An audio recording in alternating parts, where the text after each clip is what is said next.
How do you, when you're talking about the biomarkers, specifically, what should we be measuring and when we're going to do that testing? What should we be looking at? Absolutely. So there's, over 200 different biomarkers that you can check. Now you've got vitamins and minerals and all sorts going on. But I think just to get you started, if you've never gone to a lab, if you've never had your blood tested, I would say some of the most basic things to check, definitely your blood sugar levels, because that will give you an insight into what energy levels are, when you wake up in the morning, where they're at. Because if your sugar levels are really high, you'll suffer from chronic inflammation, and that will affect everything, throw you out of balance.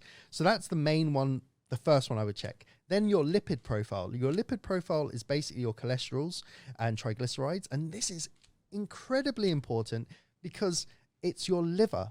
It's your liver. What's going on? Is it producing too much? Is it having too little fuel? Is it overfueled? So again, it gives you insight. These two tests are very basic. You can go to even pharmacies in the US and UK. You can just get that test. But here in Thailand, just go to a clinic, you get that.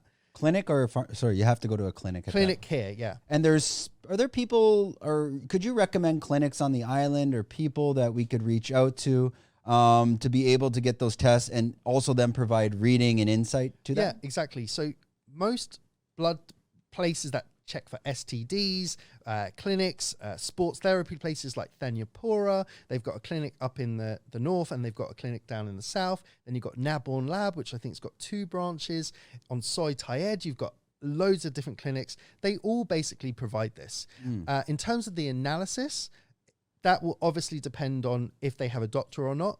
They will, on the results of your blood markers, there will be the standard ranges, right? So for example, your iron levels, it will say if it's, or, testosterone, let's say, if it will say your number, let's say yours is 600, then it will say for normal ranges, it should be between 300 and 800. Also based on an age.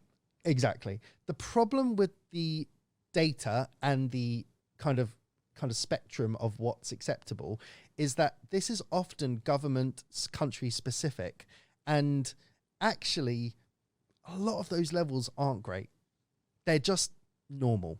So for example, if your testosterone is, if the government is saying, or the agencies that regulate these things are saying 300 to 800 is normal, well, if you're like a 25-year-old guy and you're 300, which is very low, it won't come up as a cross. It won't come up in red.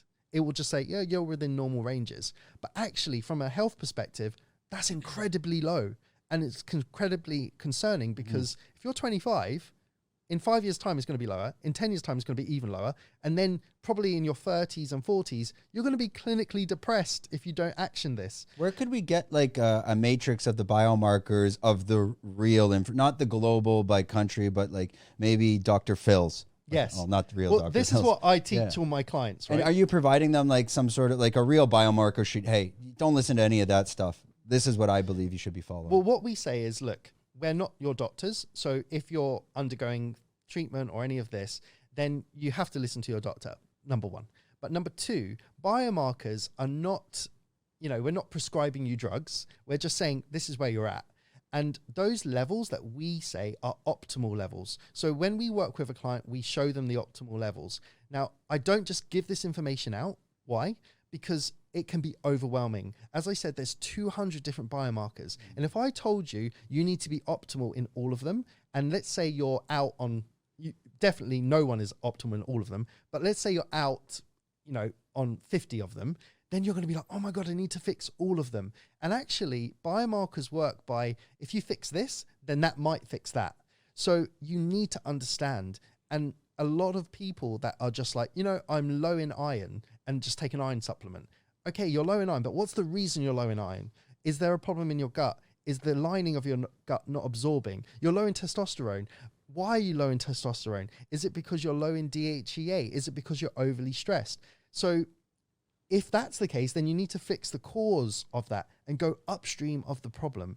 So I'm very careful not to just hand this information out. Now, if you go to my Instagram, I will tell you the 15 basic blood tests that everyone should be getting. I don't tell people what the levels of normal are, but the first point of call is just see whether you're within the government's normal ranges. If you're within the government's normal ranges, this is a step in the right direction. If you then want to take it further, reach out and we can show you the optimal ranges and how to get there on a one-to-one basis. But I don't want to overwhelm people because it is a minefield. It's so many data points. How often should people be doing this blood work and plus the analysis? Once a year, every 6 months? If you enjoyed this content, we're doing 5 clips like this a week. If you want to watch the full podcast, click here.